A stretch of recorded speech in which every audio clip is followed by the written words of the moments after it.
cat in the wall, eh? Okay, now you're talking my language. You ever drunk Baileys from a shoe?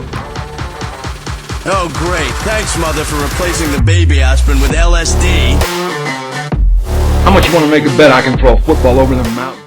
All right, welcome back to the View from C-Deck, and I'm not alone this week. I'm not so lonesome. I got the Dire Wolf back with me, here to break down Ohio State's big win against Iowa. Again, it's getting redundant, and previewing, though, what should finally be a real test for the Buckeyes, playing Penn State in the Erector set in Happy Valley this Saturday. Nooner, though, not having to do a night game whiteout. Thank you, World Series, for finally working out in our favor. Seems like it was always when they were trying to come here that it was happening. But Saturday, the Buckeyes have a very odd performance against Iowa, is the best way to put it. Forcing all kinds of turnovers on defense, struggling to move the ball on offense, though, and take advantage of those turnovers. Then all of a sudden exploding on offense in the second half. What were your thoughts watching the game there Saturday, Casey? Yeah, it was definitely frustrating to see the offense in the first half, seeing all those perfect opportunities. Mm-hmm. But I'm usually, seeing the glass half full kind of guy when it comes to the Buckeyes. And there's a number of factors I think go into play with it. One, Iowa's defense is legitimately top 10 in the country. I mean, they're a legit defense, 100%. Two, it seems like a trend that whenever there's a long delay before we play, like a bye or first game of the year, or even going back to the Rose Bowl, it was an explosive game. But if you look in that first quarter, they kind of were slow out the gate. Mm-hmm. So it's not really a good thing when it comes to if we do make all of our goals this year, get into the playoff. I mean, there's going to be that delay, like a month after.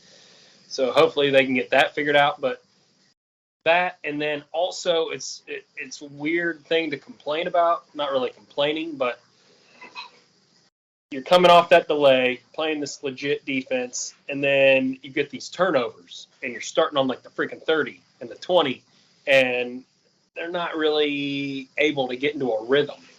That's what Day said. That's what Day said at his press conference today. Yeah, I was thinking that before he even saw that. I saw that press conference, and I completely understood what he was saying. It was like, you're never going to complain about getting the ball there, but it's like you instantly are in that compact, short field with a great defense, and your room for error is a lot smaller. So I will say I was concerned in the moment, but looking back now, I feel like there's a lot of reasons that kind of explain it. And then you look at the final score, and it's 54-10. I mean, we're kind of nitpicking. The run game is that I'm more concerned about the run game than Fields' play, or than Stroud's play. Sorry, I would say. We were just talking about Fields right beforehand. Yeah.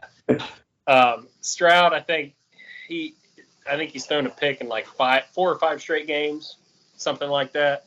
So if the game's on the line, that could come into play pretty big. So hopefully he can figure that out. But I think rust had something to do with it. This elite defense, which Michigan's defense is great, but I don't think they're on Iowa's level. So it's a different style, and I think this is the perfect defense to give us fits, because I said it when I was doing my own little thing. I actually had a really good podcast without you. A lot of stuff I said came to fruition, but I said they make you stay patient. They really do. They're good shell, a lot of zones, and so you got to take what's there. And that's probably the biggest weakness of the Ryan Day offense, I think, is that they don't take he likes the intermediate and deep passing game. They don't do a lot of short stuff besides wide receiver screens, really. And I think that hurt CJ. He was taking shot. This pick at the beginning of the second half was just. I mean, I almost called that play shot for shot. Though they came out in that formation at the line of scrimmage, taking the ball under center. I'm like, they're going to play action, taking a shot here, and they did. And then and Iowa knew it too. There was like 3 guys there. Yep, but I will say more of my glass half full, I guess. But their defense was great the whole first half, but it's almost like a dam breaking, man. Like, they can only put up with so much. And then eventually those big plays started coming. I mean, more points than Kirk Ferentz' team has given up his entire tenure. And our defense played at probably a C level. Think about that. We could have scored 70. Oh, our offense, you mean? But yeah, easily we should have scored 70 in this game. Yeah, we left 16 on the board in the first half from field goals instead of touchdowns. We ended up with 360 yards of offense. Looks like 365 yards of offense. Dropped us big time. Like now we're way behind Tennessee for number 2 offense in the country. Or we're like number 4 now, but we're basically all cluttered together behind Tennessee. For yards. Yeah, for yards. We're slightly behind because they fucking played UT Martin. Yeah, their third cupcake of the year. It's always it's. I mean, I know they played Pitt also, so it's not like they played a totally terrible out of the conference schedule. But 3, the Akron, I think, and Ball State, and now UT Martin. But they went to double overtime with Pitt, I think, didn't they? Yes, they did. It was on the road though. I mean, I'm not going to crush them for that, but I'm just saying the way to put up easy stats is to play 3 super ask Michigan 3 super cupcakes, and it makes everything look a lot better. And the whole SEC gets to do that. I think we screwed ourselves going to the 9-game schedule, but I stray from our point. Yeah, overall though, CJ's performance I wasn't super stoked on. A lot of it, I told you, we were texting during the game, the body language I wasn't stoked on the most, where he seemed to be blaming other guys. Like he had another miscommunication with Igbuka at one point in the game, and they totally missed each other on a throw.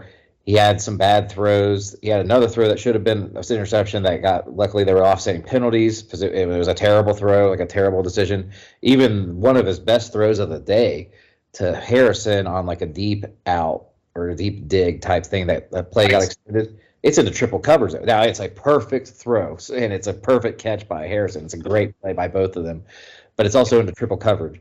And I don't think that's the kind of stuff you're going to get away with all the time.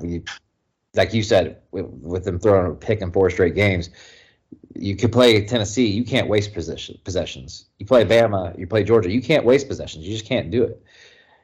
And you're right with the offensive line not opening up holes, but I thought actually both running backs just played poorly. I really did. I thought both of them ran like Mayan kept trying to elude guys, and it's just not his style, and he's not going to be effective doing it, especially against the linebackers like they have there at Iowa. They have very talented linebackers and safeties, and I think Travion still. I've said it many times, and now I've seen other people start to say it too about the Penn State game last year and how things have just like changed since then. How he doesn't seem to be able to break the long runs, and he doesn't seem to see the field the same ever since he took all those hits. Like I'm still not seeing it with him doing that. So he ends up with 11 for 38 and Mayan for 10 for 19 in the touchdown, which is just not good. But I didn't think the O-line blocked that poorly, really. Like I just thought they just didn't quite get it done. And I think they'll figure it out this week. He's going to make it a point of emphasis, I'm guessing, this week in practice. And Scum put up like 400 rushing yards on them. So, yeah. I mean, that game was at home, right? It was at Michigan. Yeah. So it's a little different. But we should be able to get, 150, 200 yards rushing, I would think, considering they had 400. Yeah. They're not nearly as stout up front in the front 7 as Iowa is. No. The only other team in the Big Ten that's close, I think, is Illinois. Michigan's front 4 is as good. It's probably better, but their linebackers aren't as good probably as Iowa's. Yeah. Yeah, I mean, there's probably 5 or 6 top 25 defenses in the Big Ten. Yeah, there's like 5 top 6 statistically, but I think some of that has to do with the offenses in the Big Ten. It's fake, but I mean, legitimately, there's probably 3 top 10 defenses between Iowa. I think Illinois is a legit top 10 defense. You could say Michigan is, and you could say we are. Yeah. I mean, I would say, actually, I do think all 4 are top 10 defenses. I'm not sure about Michigan still. Yeah, I'm not either, but we'll see. I don't know. The run game in that game will obviously be pivotal on both sides of the ball. Oh yeah. well, talking about the other side of the ball with us in the Iowa game. Iowa, as we've hammered home the point, and everybody got to see it, laughably bad on offense. I mean, that was all time pathetic. And how we've also hammered the point a lot, and I'm glad it happened this way for us about turnover luck. I don't think we forced a damn turnover, forced it in that game. They all just kind of came to us. Okay, Harrison did. Harrison on the sack. That was a force. That was forced. The other fumble by that we got late in the game with the backups, that was just a lucky, like the guy just tackled him and he happened to hit the ball. Yep. And then the second McAllister pick was decent, I guess, maybe. I don't know. Tipped to him. It was just a bad throw. Got tipped off and then like the first one was right at him, and that's how you get turnover luck. He's in the right place at the right time. You know, luck is preparation meets opportunity, but it's also like how many times does the quarterback just throw it right at you? Yeah, not very often. No, but we were saying, I hope this happens in a big game, the damn open, and not the Iowa game, but it happened that way. But maybe this will give them, confidence moving forward. They know if they keep doing the right thing, eventually good things happen. And I will say, I mean, I knew coming in, it's arguably the worst offense in the entire freaking country, which is crazy to say. They are the worst offense. Yeah, but so what can you come out of that defensively? Well, considering how bad they were, we held them to lower than their average on basically everything across the board. We made a terrible offense look even worse. Yeah, they about hit their average on rushing, which is pathetic. How 77 yards is close to their average, but I think their yards per carry was lower though. Yeah, like 2.2 yards per carry, but that's a lot of sacks in there. Yeah, and then I never know. I mean, the points per game, if you look at the stats on ESPN, they don't take into account defensive and all that crap. It's just points. So the stats that you're looking at where they're ranked, I'm assuming that the defensive scores go into effect with their offense. Yep. They're saying they scored 10 points, but really they only scored 3. Right. And that was off of a bullshit pass interference call too. Yeah, it was. Well, it wasn't bullcrap if they were calling it both ways. But once again, Ohio State can't get the same benefit. I was texting another one of my buddies' groups. That pass interference that they called on us that led to their field goal would be called about 50 to 60% of the time. The call that they didn't call on us would be called about 80 to 90% of the time. Oh, yeah. And it was the opposite both times. They rightfully losing his mind. But this is life in the Big Ten for us. And it's going to sound like we're arrogant or sour grapes, but go look at the actual stats. We're our opponents are some of the least penalized every year in, year out. This since Tressel's been here. Year in and year out, we have the least penalized opponents. I'm like, shouldn't it be the most? Don't we have the biggest athletic advantage? And wouldn't that force them into committing more penalties because they would have to, or else we're going to beat them on every play? How many offensive holdings do they call against our opponents? And we have DNs going in the top 5 of the draft every year. I bet if you look at Bama, their opponents probably get penalized than most of their opponents in the SEC. Oh. Bama themselves gets penalized the most in the SEC now. But yeah, it's frustrating. But yeah, you're right with the defense, though. I mean, you can't complain about anything. It's just hard to gauge because of just how bad. I'm going to touch on Iowa really quick here.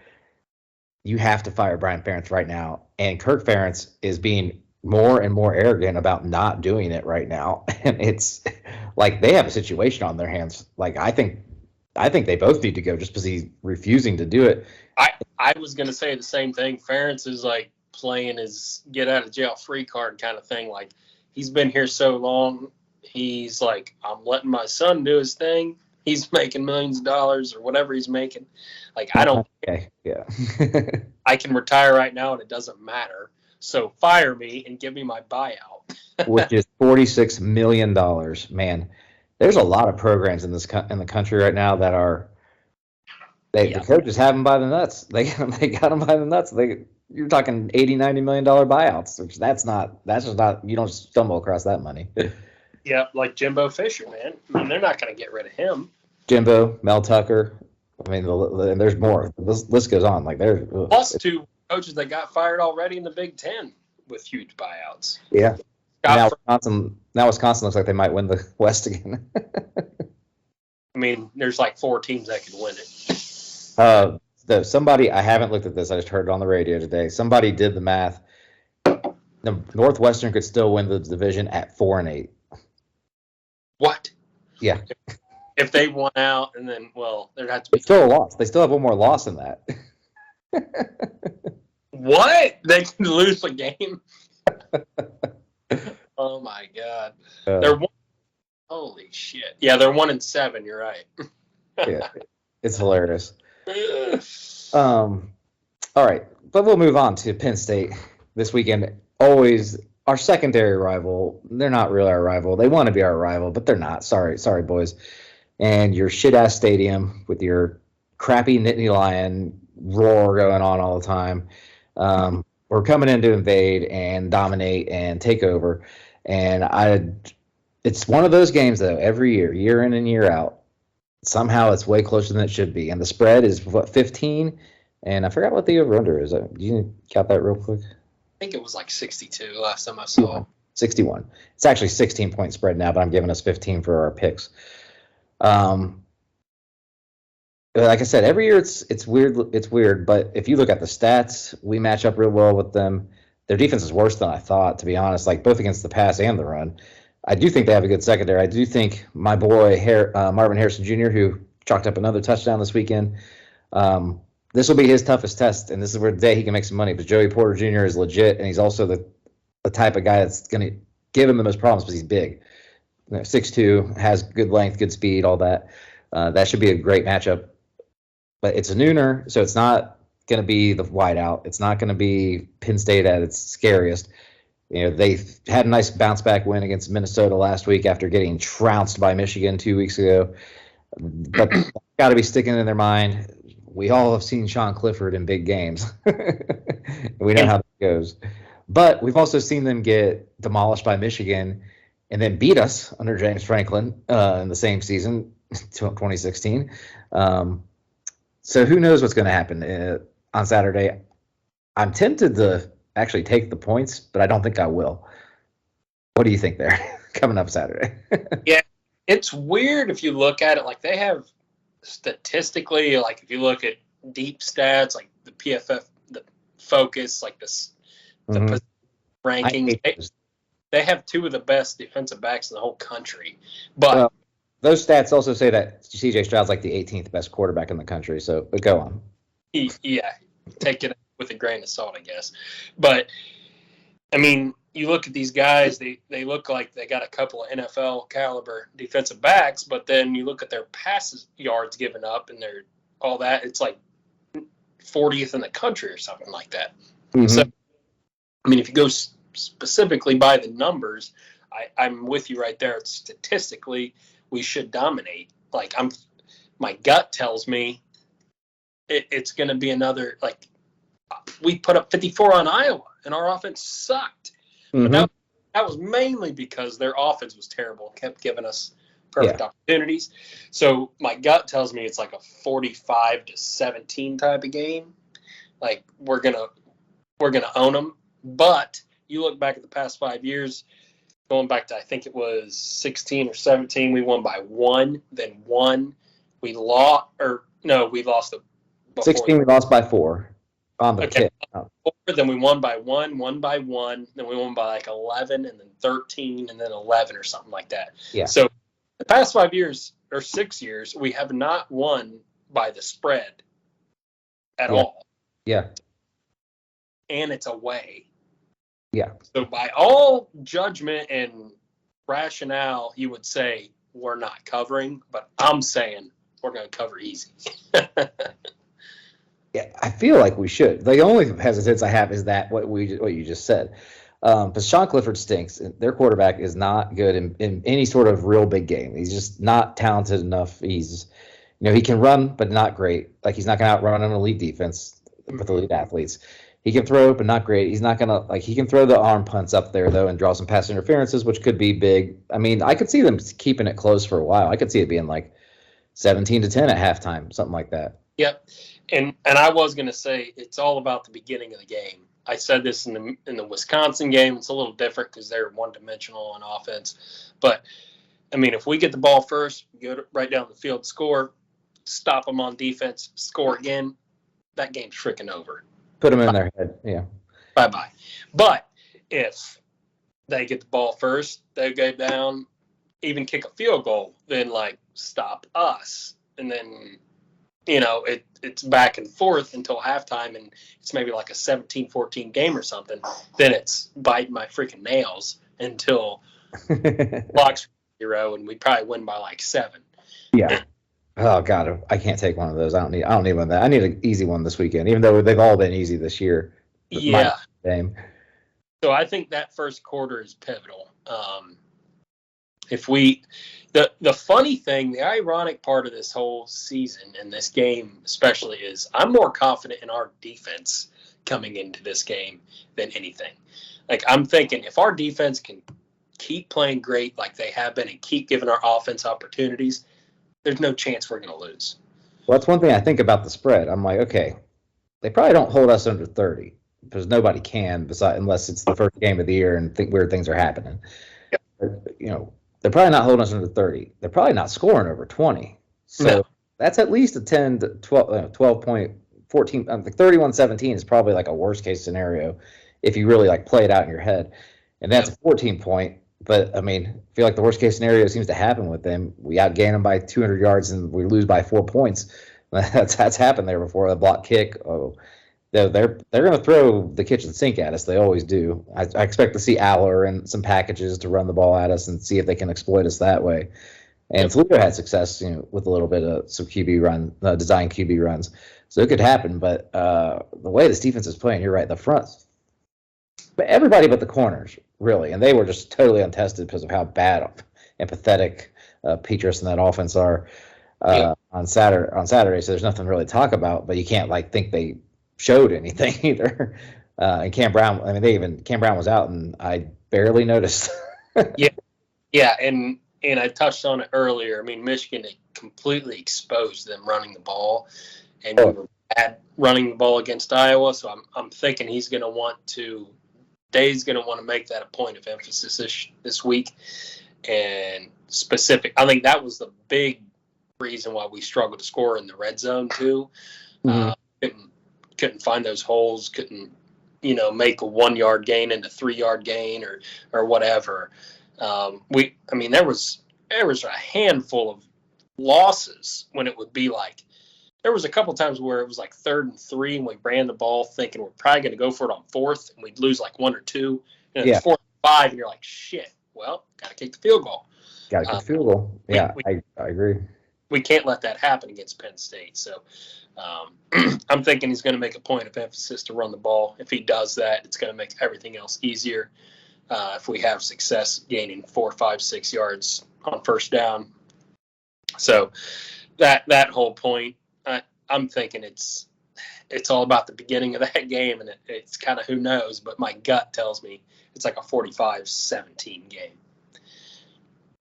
So you're taking barely the over. I'm taking the over, and we cover. Yep.